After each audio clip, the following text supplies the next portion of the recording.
Okay, thanks, Lillian. I'm going to put a link to our main resource in the text chat, but I think most people who have joined these sessions before will be familiar with this resource where we've got a page for each of the 18 or so topics. Today's one being a special on inclusive practice for May.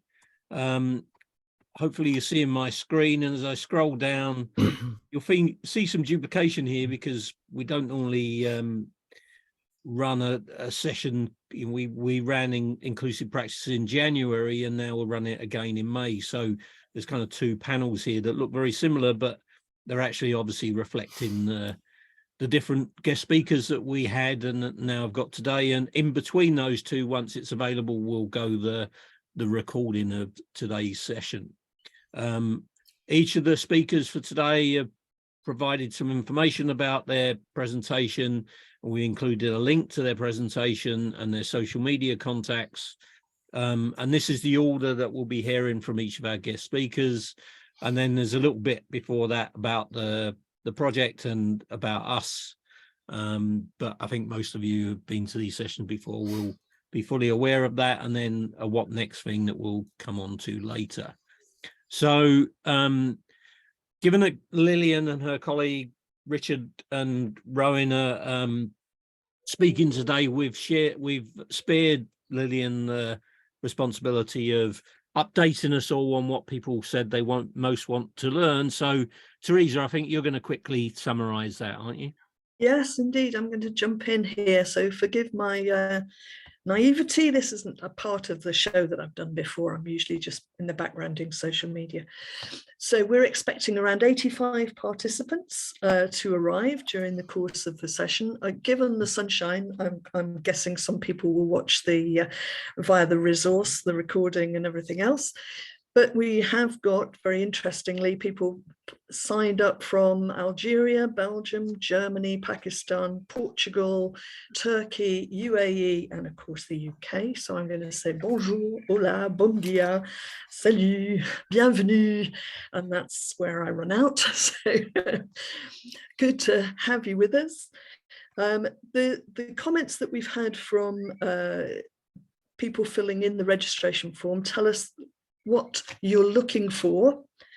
I don't think we're going to manage to fulfill everything, but we've certainly got the people who will know. So if you make connections through today's webinar and you revisit some of our earlier inclusive practice sessions and any of our webinars, because as was mentioned earlier, a lot of inclusive practice is very much a theme that underlies all of future teacher work, then you will certainly find questions and connections that will help.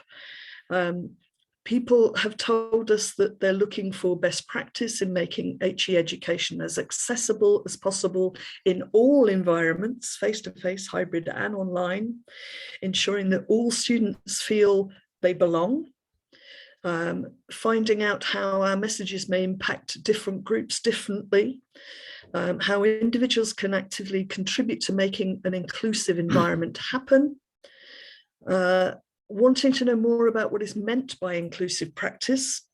So everything from a sort of baseline, really, of what does inclusive practice mean to how do I make it happen and how strategically do we actually support the growth and the effects of inclusive practice. And I know Alistair, as part of his session, is going to be filling us in with a sort of where are we now, what can we do better update. So we will certainly do our best to fulfill people's expectations. Please use the chat so that we can follow up on any queries and questions, and I hope we'll be able to connect you. Without more ado, we're going to start off with the session from the University of York. So I'm going to hand over to Lillian to show us, if you like, an example of a values-based strategy on inclusive practice.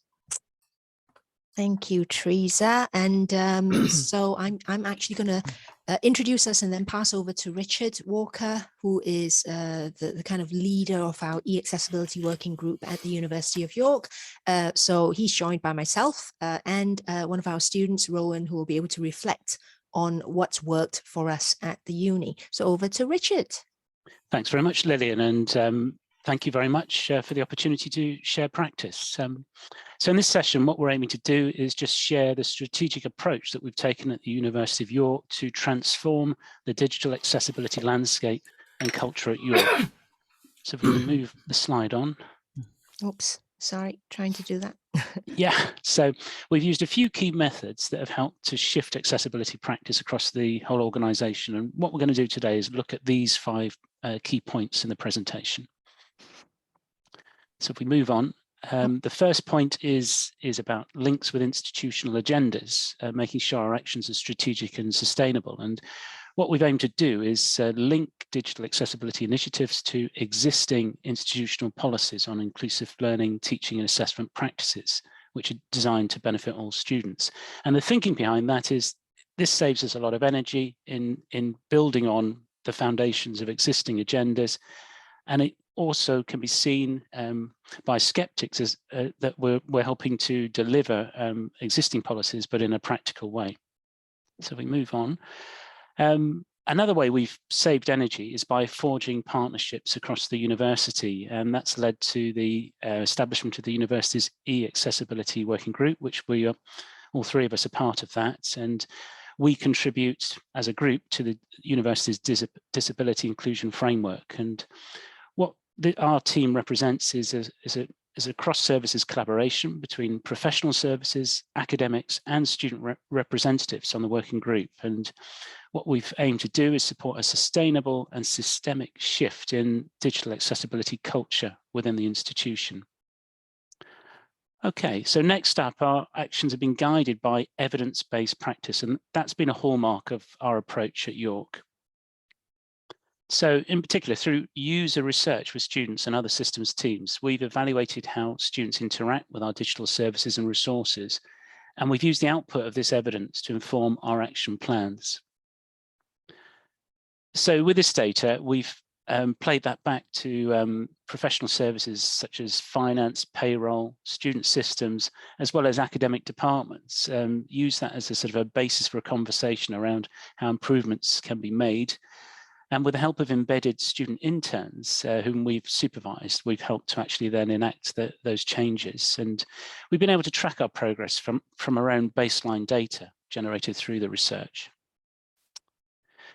And the impact of this has been strong ownership of actions by departments and business units, and that's helped to sponsor and promote change at a cultural and environmental level.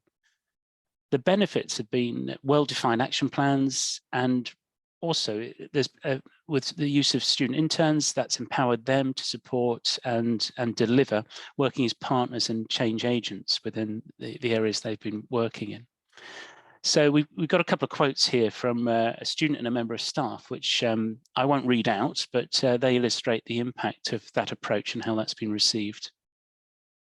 Okay, if we move on then, network's really important too. So we've used the findings from the sector and from the networks which we're plugged into to share our findings and processes, as well as to learn from what's best practices going on in the sector. Our Accessible Maths website has been consulted by many universities, and feedback there has been very positive. So that's something we've shared. Okay. And then behaviour change. We've also promoted behaviour change to make a real difference to the student experience. I'll hand over to Lillian now to say a bit more about that. Thank you very much, Richard. So one of the things that we've done, the picture on the slide shows a face-to-face creating accessible documents workshop before COVID. It's very well attended because people were quite excited to be given the opportunity to learn how to use their software in ways that they took for granted before, and to actually make a difference to students by using the things they already had. But it's not just about kind of providing training and skill support to make behavior change. You know, we've been very targeted at monitoring where are we making a difference and how are we making a difference. So one of the things that we've managed to do at the university is to implement a mandatory digital accessibility tutorial, and that gives everybody the baseline language so that we can all communicate about it. But it's also resulted in about 3,500 action statements every year about what they're doing about accessible practice and accessibility. So some of the quotes include being able to research techniques, convert lectures to accessible formats, and attending the actual workshop that we've mentioned. And in this workshop, we've had over 1,750 people attend this 2-hour workshop. And when we survey them, we find that they're talking to at least 5.8 other people about digital accessibility. So it's a way of going viral with this topic and making sure that it's got a life of its own. And some of the feedback from the workshops is also giving us insight into how behavior is changing. So, so when staff say, I've managed to make adjustments to things because I know how to make that template more accessible. So they're questioning things. They're not just taking it for granted. And then, another member of staff said that they were embedding accessibility into every single department staff meeting. It's when you hear that back that things are changing and moving. And then when we run webinars across the university as well, we're hearing directly from departments and from staff and from students about the shifts that are happening, things like no one getting left behind, and aiming to be accessible to staff and students at the same time. And we've written up about that in a blog post on this particular page. And we've not just worked on staff behaviors, it's very important to us that our students have been involved in making this change happen. But by using students as part of the e-interns community and co-production with the students producing resources, the students have actually said to us that this is affecting us not just because we're working with the tutors, but this is something we're going to carry into our own lives beyond the ability to create accessible documents ourselves. So it's something that we feel really quite inspired by. And how do we know that, all this behavior change is growing into something that actually makes a difference? Well, we're using a proxy with like the Blackboard Ally figures, but we can see a trend in the accessibility of our resources growing every year.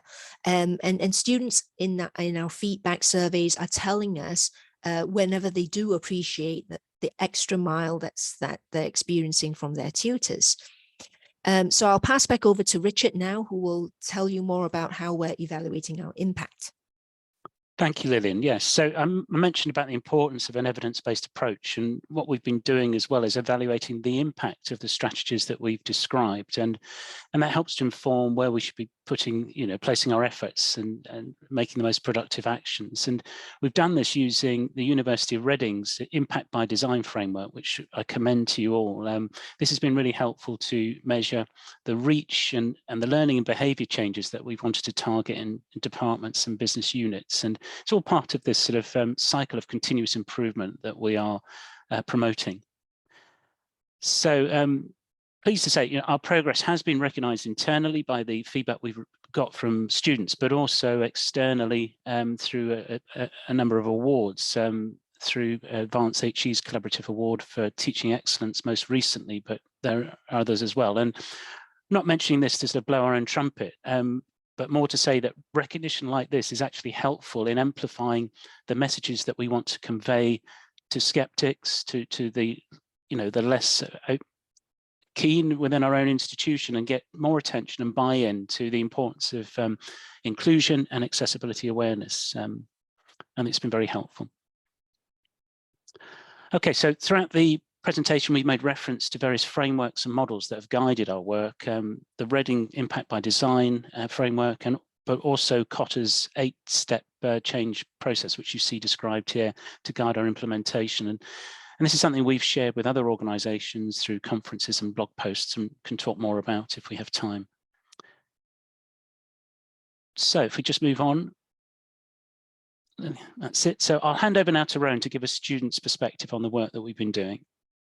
So I think when it comes to student perspective, there are some notable advantages. The first thing I would really, I suppose, hype up the e-accessibility working group having student representation, because at the end of the day, we can sit in our offices and never actually hear what the students are actually, the problems they're experiencing, the cultural changes.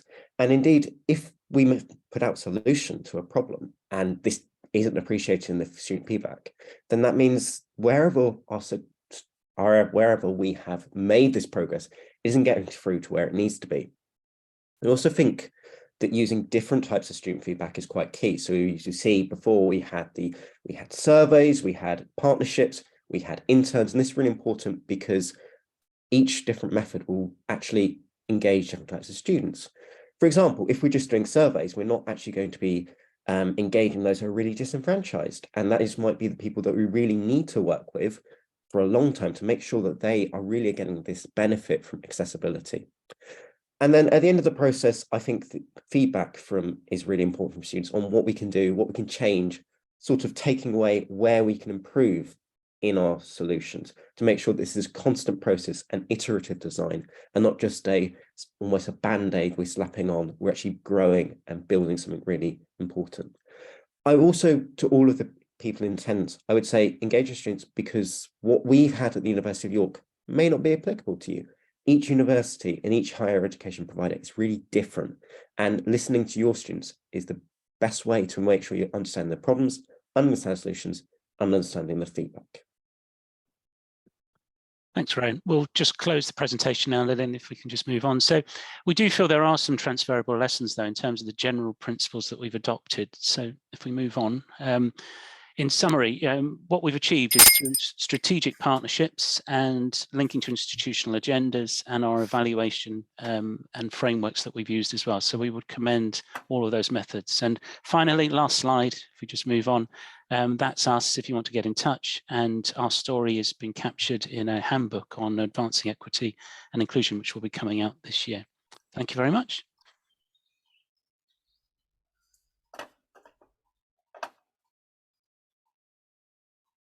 Thank you. Right, so I think we'll answer any questions in the chat for now, and we'll discuss things later on. But I think I'm going to hand over to Rowan Slaughter from Dundee now to share with us his actual program on professionalizing some of our assistive technologists. Thank you very much. Can I just confirm that you can hear me okay? We can hear and see everything, yep. And my screen's coming through. Great. It's all perfect, yep. Brilliant. Thanks, Alistair. And thank you, everybody, for having me. Thank you, Lillian, for the introduction as well. I've given Alistair a longer version of this deck, which he has made available on the website. So I'm going to go quite quickly through some of the earlier parts of this. I'm going to concentrate on the second part, which is what we've learned and what we're planning to do next. I think that's possibly the bit that will get some discussion around. But this QR code here, which I'll repeat at the end of the deck, this will take you through to our program website.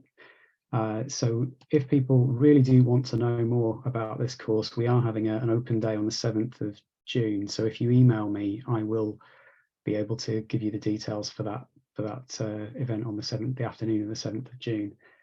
So I joined the University of Dundee a couple of years ago. Prior to that, I worked for JISC as a consultant. I worked in the same team as Alistair.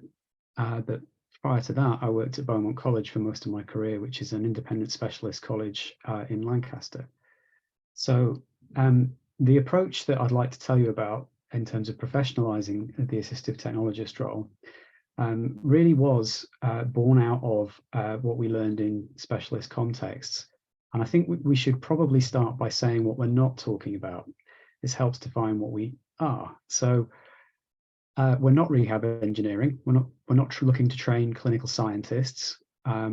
This is not a health-focused role. One of the reasons why my boss, Professor Annalee Waller, chose the name Educational Assistive Technology was to highlight the link to the affinity with education and teaching. And that's not to say that our students only work in education organisations. It's just that a large part of the role is the train-the-trainer element. So I'd just like to show you a couple of diagrams So this one is a further education model, and this is how the assistive technologist role can work with colleagues in a variety of other professions. The important part here is that the assistive technologist is the glue that holds the system together, the chief integrator, if you like, of what's being put in place for or around or with the input of the individual student who's using the system. Now, we can modify this model somewhat. So here's one that my boss, Annalie Waller, drew for a schools context. And you can see the family is more important here, and possibly the class teacher as well, because they're tending to stay with that person. So it's not about, it's not that the other model deprioritizes the family or anything like that. It's just a change of emphasis, because with an FE, you're looking at a transition to adulthood. Within a schools context, it's a little different. But the point here is that we've been able to differentiate this approach, or scale this approach into general further education and into higher education. So this is the working definition that we've got on the ESCO website. So I work with Neil Beck, Phil McIntyre from NatSpec's Techability Service to formalise the definition of the assistive technologist role. And if you're not familiar with ESCO, the European Standards Competencies in Occupations database, it's quite a good thing to look at, because you can see where the overlap is between different types of role. So we didn't have to write that many sort of skill or knowledge descriptors, but we did come up with this definition for what an assistive technologist would be or could be. And we know that this has no, like, this doesn't turn it into a protected title, but it does at least say, we can point here and say, this is what we are talking about.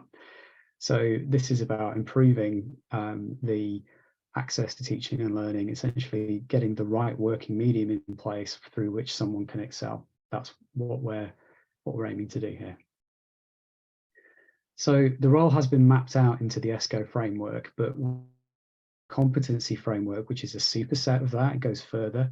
So this draws in IT, EdTech and computing skills, assistive tech skills, education and teaching, health, therapy, social care, and as well as general or transferable skills. And the reason we've done that is because it helps us map out what the learning opportunities are for our students to help them choose their elective modules. Now, I'd like to sort of locate where we see this MSc in a wide context. So we don't think everybody working with assistive technology needs to have an MSc. That's not reasonable. But what we do think needs to happen is, if we imagine the bottom of this pyramid here, this is a large number of entry-level courses that are available to people who are working in school, college, university roles and others who need to know something about assistive technology. So this is introductory, even awareness raising level training. So a very large number of these courses are required. But then you've got people who are already part of a professional group and they need something else. They need a master's level module maybe. So this could be for a speech and language therapist, a SENCO, a disability services coordinator, something like that. But then if you actually want to be an assistive technologist, we've got the top of the pyramid, which is the smallest number of people who want to be, say, an educational assistive technologist. So we've been working to address the other parts of this pyramid. So we've collaborated with the ACE Centre, which is which is a charity that provides 2 of the regional AAC or communication aids, or augmentative alternative communication aids provision for the NHS.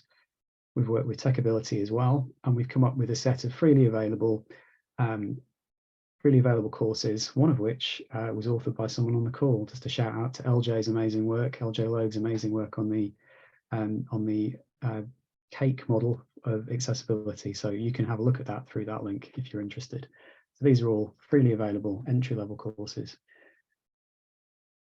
So middle area now, this is the professional level training for people who perhaps can't commit to an MSc, don't need to commit to an MSc, just need to know something. So something deeper, I should say, to complement the rest of their professional training. So we've partnered again with ACE Centre to validate some of their modules, which we've helped them update and offer again. One of them is running right now, and we'll run next year as well. And there's 2 more coming on stream shortly. So that is kind of the professional level. So our course then, MSc Educational Assistive Technology, is bringing people in from a variety of backgrounds. What usually happens is someone has a really deep level of understanding in one of these areas and has to learn about the others. This is similar to what happens with our recruitment of assistive technologists. So I'm not going to go on too much about this, but this is our program team. If you want to know more about the course, then by all means drop me a line and I can provide you more information or the link to the open day I mentioned. The course is targeted at people who are teachers, teaching assistants, therapists, therapy assistants or technicians, and technologists from a variety of backgrounds. Most of the people who take this course are doing it in a part-time, 2 years like approach, and that means they're already employed in a suitable AT organization. So we're quite established now. We're recruiting our 4th cohort to start in January. This is a blended learning offer though, largely online with a commitment to have a week in Dundee per year of part-time study. So here's some pictures from last year, which is the first time we were able to do this on campus week because of the COVID situation in 21. We couldn't do it then, but we're just gearing up for our June 23 week now. So we have a suppliers exhibition, some delivery from the program team, delivery from students. We also did a bit of social work as well. So here's the AT research paper, Hill Walking edition. And then we've got the pub quiz, which was a new form of assessment we introduced. So entry requirements have been kept pretty broad. So you don't have to have a first degree, but if you don't, then we need to see evidence of suitable experience. This is the module structure for the course. So in the first module, we introduce the idea of the role and get everyone up to a kind of a standard level of understanding of how the role can work, does work. Lots of different examples of role and person spec are shared with the group.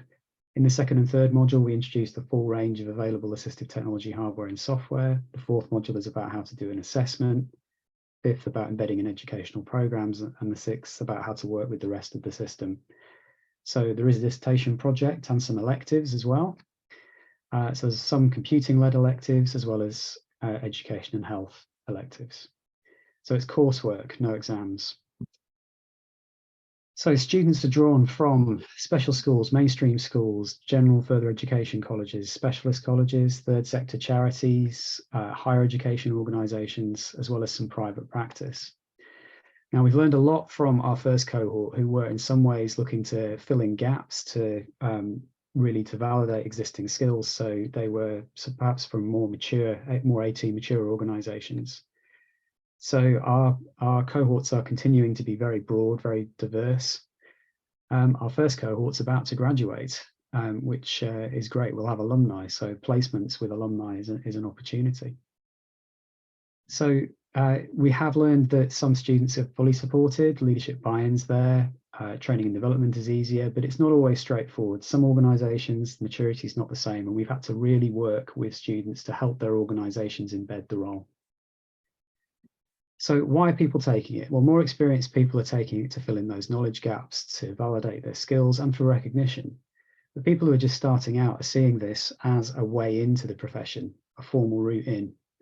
So being recognised and professionalised is something that we have discussed with our students, and there are multiple routes to achieving that, but it will take time.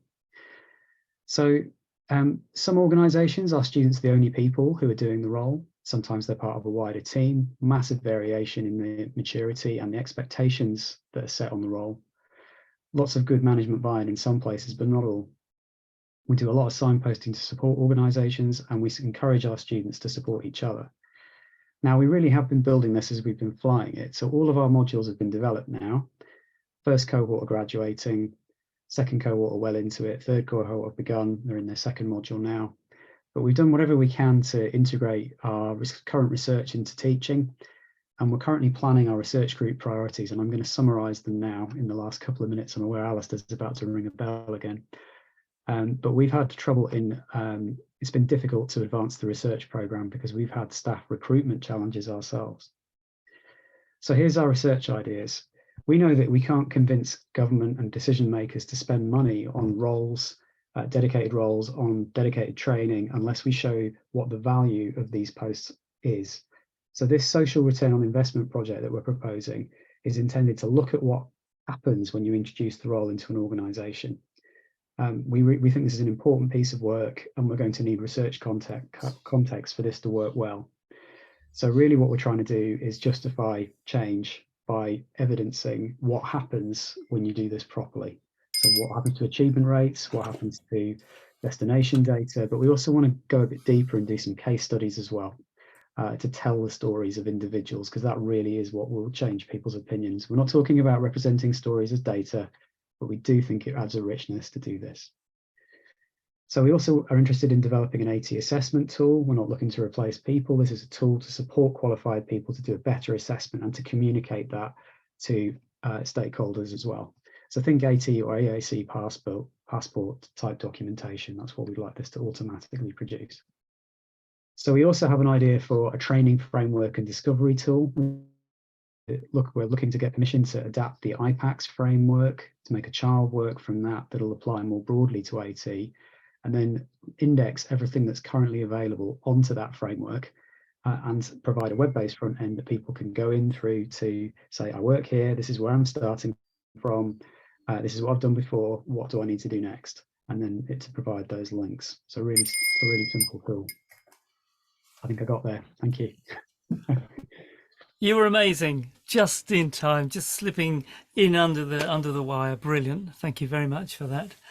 And all that content plus a lot more is on the page that on this this month's Future Teacher page. Perhaps Ron or Lillian could pop it into the chat again, where you'll find Rowan's presentation. So it's over to me now. I'll introduce myself.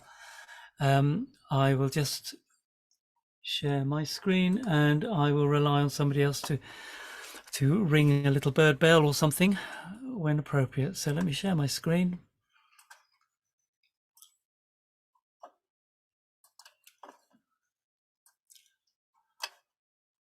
Right. Can I just confirm that that can be seen and heard? Yep. Okay, great. Thank you.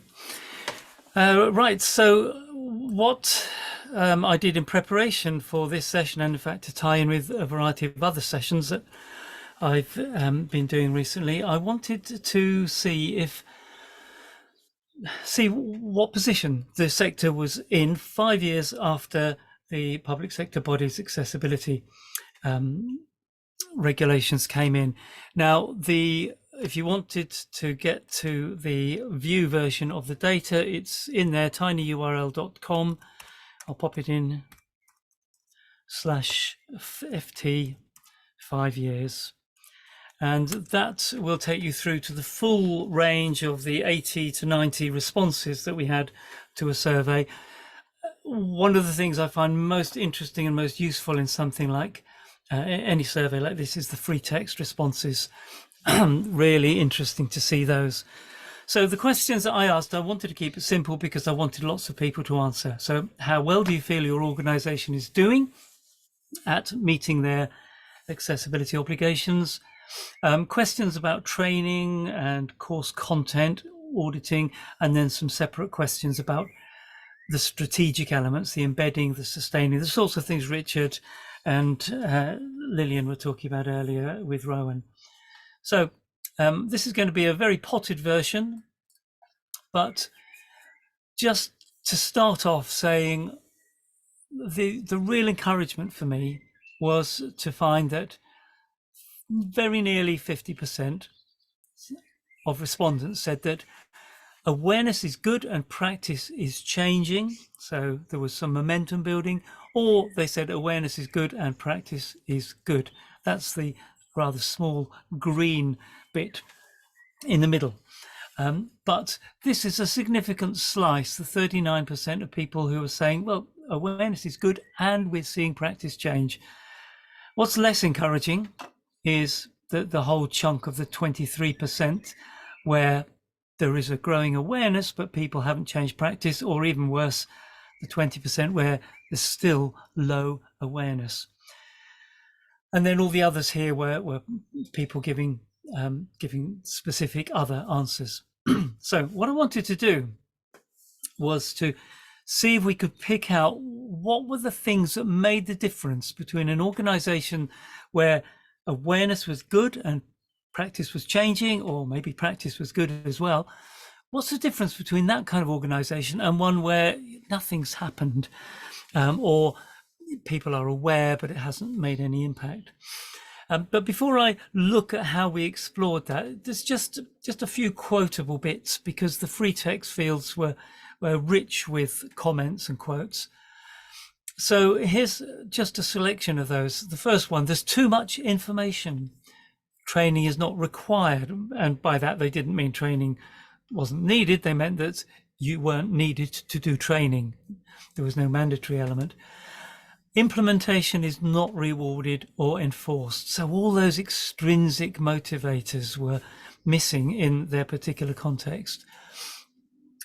On a much more positive note, training for new teaching staff is embedded in the PGCTHE. It's embedded, it's mandatory, it's monitored. Mandatory can be done and it can work. The third one we had here: managers need to be proactive about pushing accessibility, but many aren't for various reasons. Many people are overworked and treading water. And that's a reality. It's particularly a reality if you're in further education as well as higher education.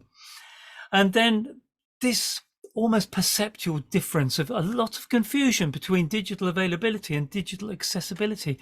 So lots of organizations and lots of people saying, oh, my digital content's really accessible. You can get to it from home. You can even download it on a mobile phone if you log into Moodle. And that's not, obviously, as we know, not the same. So what I wanted to do was find out what made the difference. So the first thing I did, we had a bunch of answers like, awareness is good, practice hasn't changed, awareness is low, and where people reckon they were at different things. No, we haven't done this. Yes, we're early stage. Yes, we're well established. So what I did, just very simply, I ranked them all, first of all, so that I had a big chunk of the good ones, the middling ones, the not so good ones. I turned the text into numbers, just assigning really simple score. And again, this is not kind of PhD level stats. So I'm more than happy to say it's a kind of generic snapshot. And then with those generic scores, I found the average for the groups that had low awareness, the groups that had little change, even though they were aware, etc. So I got the average scores for each of those groups, for each of those themes that we asked questions about. And then I subtracted the lowest score from the highest score.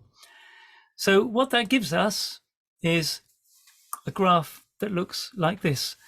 And there's probably no surprises if you've worked in this area for a while, because what we find is that the things that made the biggest difference were, and I picked out these top four here, the biggest one of all was a head of digital accessibility. That was interesting. Followed closely by senior management, buy-in, and embedding accessibility and quality assurance. And then a little bit below that was making course information available. There may have been some misinterpretation of that question, so I wouldn't take that too strongly. I meant making course information available to students. I think some people interpreted it as being making staff know that their course has an ally score of whatever it is. So those were the ones that made the biggest difference. And then role-related training, having some sort of impact measure, came shortly after that. I then looked at halfway. Excellent. That's perfect. Thank you. I then looked at a lot of the free text responses. I wanted the free text responses. So these are the themes. I got 80 odd examples of people quoting things. So this is, I used our friend ChatGPT to help me organize it into themes, and then I organized it as a human, so it made more sense. So the four categories that me and ChatGPT came up with together were reducing friction. So the things that when people were saying, what one thing made a difference? Reduce friction by getting support and direction from senior leadership. And that, again, we've just seen that on the graph. Collaborate with the communications team. That was an interesting one, to really make sure that people are aware of what's going on and what impacts are being made.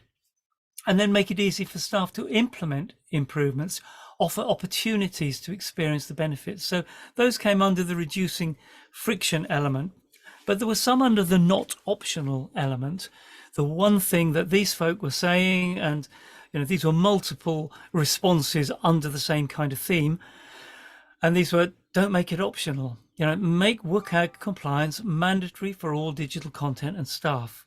Now, that's easier to say than do, and in some cases you simply won't be able to do it. There's some elements of some courses where the technology and the digital maturity is not yet there, but as a generic principle, this is something that people ought to do. Make training mandatory and start with simple interventions.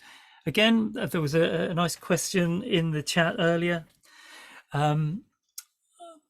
Julie, I think it was, saying, okay, but how can you stop training just being a checklist? And that's a perfectly valid question. And maybe Richard and Lillian and Rowan could answer that. But important things to get that working. And then the other two core things were be strategic, a step-by-step approach. Don't focus just on teaching. Engage all stakeholders. Develop a policy with clear guidelines and start with the basics. And then, as Richard and Lillian clearly showed, integrate it into other things that are going on, other priorities, quality processes, make it an explicit part of development, and be human. Now, ChatGPT didn't come up with that particular title, but that's mine. Be confident, passionate when advocating, be patient, persistent, and sympathetic to the challenges faced by staff. So those are the key messages coming out from that. Now, when I asked about what are the most positive impacts, the most positive impacts were into these three headings, really. Teams, clear lines of responsibility, champions, dedicated roles, access to people with skill and knowledge. So that sense of team, the sense of tool. A lot of people mentioned auditing tools. So Blackboard Ally came up a lot. Brickfield plugin, similar sort of auditing tool, Office 360, accessibility checkers, they were all coming up. And then the training bit, not just generic training, but specific training for roles, toolkits to help people, templates, workshops that people have to go to. And then the last bit was, what are the problems? What backfired? And lack of support and funding was a very common one. Difficulty in retaining key staff and creating sustained momentum was another. Implementing and enforcing accessibility guidelines and training, and that ties in a lot with senior management buy-in. Resistance and apathy, you can't change all humans, but that was something that came through in several of the issues, several of the reports.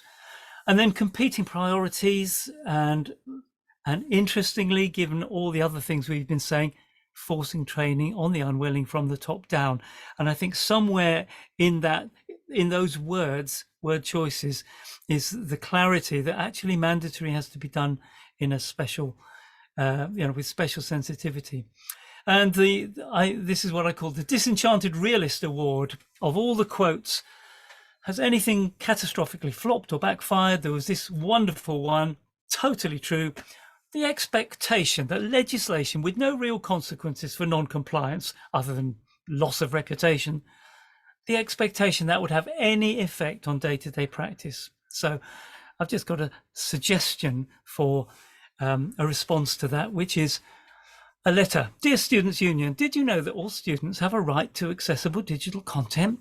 Disabled students can legitimately challenge assignment grades if reading and research is undermined by the university's non-compliance with legal requirements.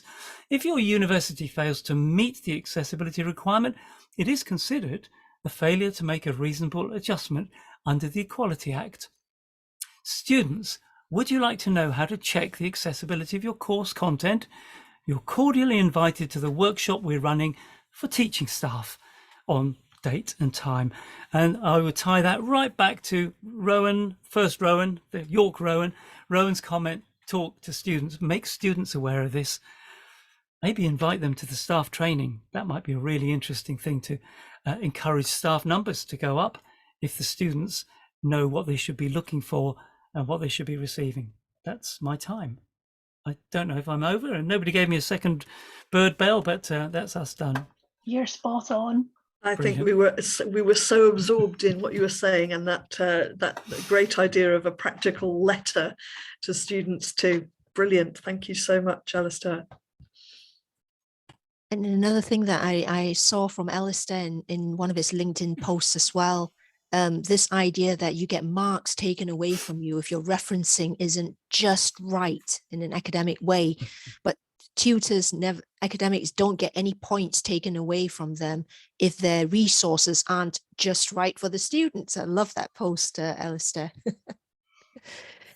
So we now come to the bit where we're open to discussions, and some of us will answer the questions that have been put into the meeting chat.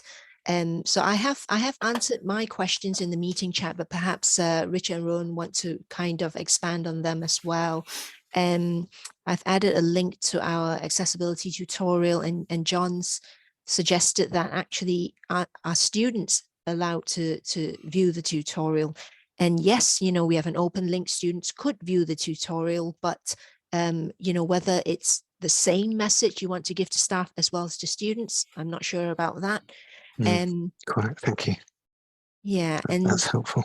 Yeah, and how to make your mandatory training not feel like mandatory training. The first year, it definitely felt like mandatory training because I hadn't yet collected these action statements. I hadn't yet collected these stories from the staff. But by the end of the first year, I had these people I could follow up with. I went round, I collected the videos of their stories, their experiences, what they were doing. And once you personalize something like that, and people can see people they know in these videos talking about accessibility, it just becomes, oh, it's okay to use those words. I won't look like a square talking about digital accessibility. So I think that really helps. Would you agree, Richard?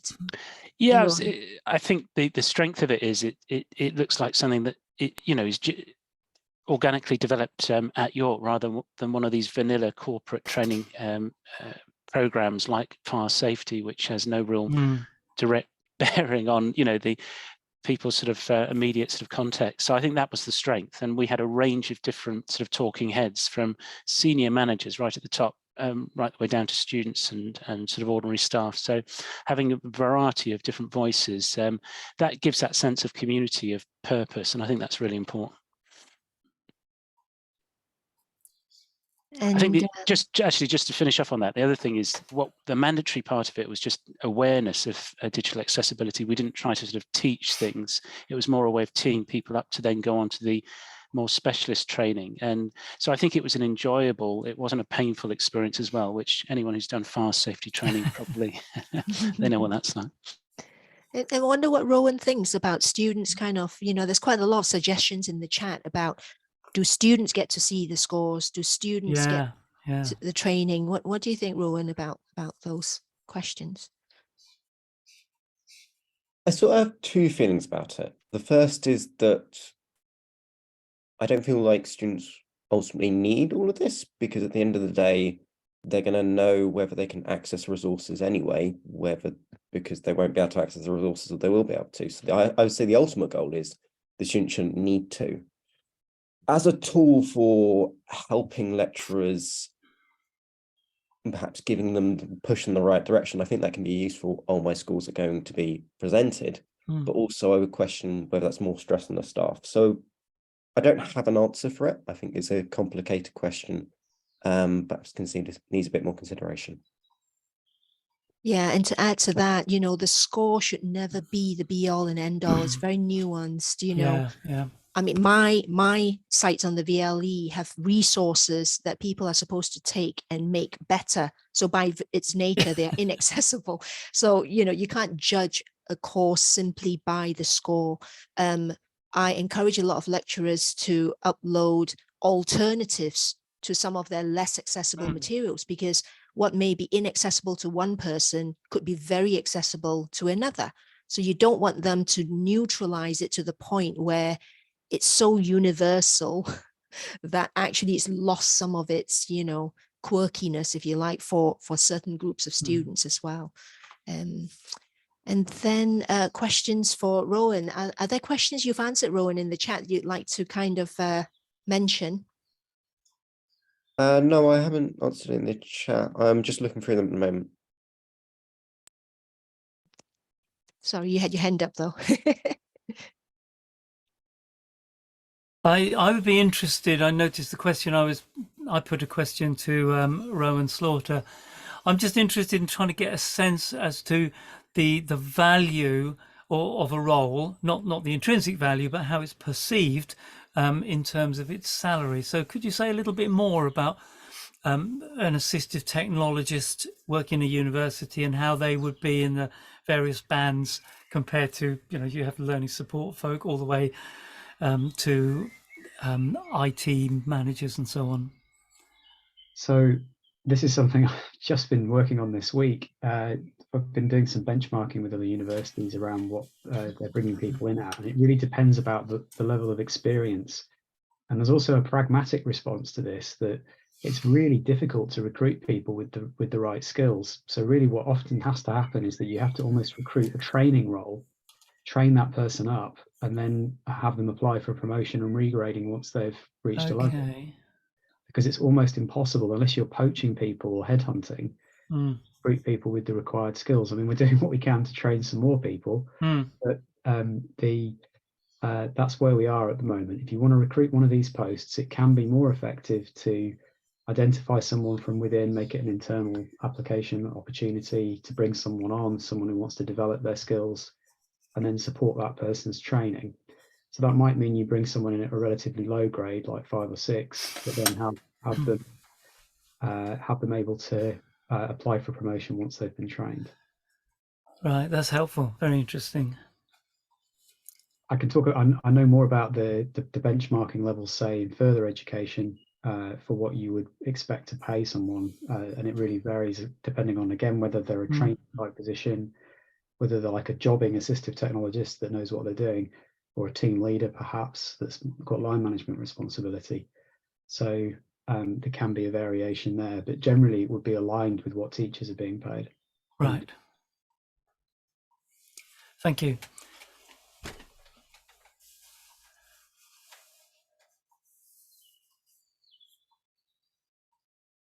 And Alistair, I think I absolutely love the data that you've brought together. But Mohammed, you have your hand raised, so let's go to you. Yes. Is it okay if I ask something? Can you hear me okay? Yeah, sure. Yeah, sure. Yeah, I just wanted to make a point. Thank you very much, obviously, for the presentation. It's very insightful. The point I wanted to make about was apathy. And we talked about the previous presentation about some staff having apathy. And I just wondered whether that's down to a couple of things. One is perhaps a lot of people see these kinds of issues as an additional burden, almost, particularly if you look at the current situation in academia with people's workloads. And then there's also the fear factor of not having the skills to be able to implement this particular type of strategy. And my other point was, we've got to look at accessibility in the wider context, perhaps, of EDI. Often in institutions, EDI is the area that often gets forgotten. It's almost one of those marginalized areas. It's almost like a nice to do thing, but if you don't have the time, then we can just push it to the side almost. So I just wonder whether it gets it should be connected with that wider debate about it needs to be buy-in at the leadership level, at the strategic level, to actually say, hold on a second, this isn't just a nice to do thing. We are required to do this, and we must do it if we're going to give our students the best possible service and value for money. What's interesting, what you're saying there, Mohammed, is one of the many free text answers there was talking about the frustration they had when the senior management teams were not adopting accessible practices themselves, and it was just this plea to lead by example, and that's certainly something that was being picked out there. But I think you're right. I think the human factor that came through in some of the results, where we talked about, recognize people's workloads, that is important. And that's why I think different organizations will have completely different approaches. There's not a one way to approach accessibility, because you need to kind of recognize where people are, what the current workloads are, what the competing priorities are as well.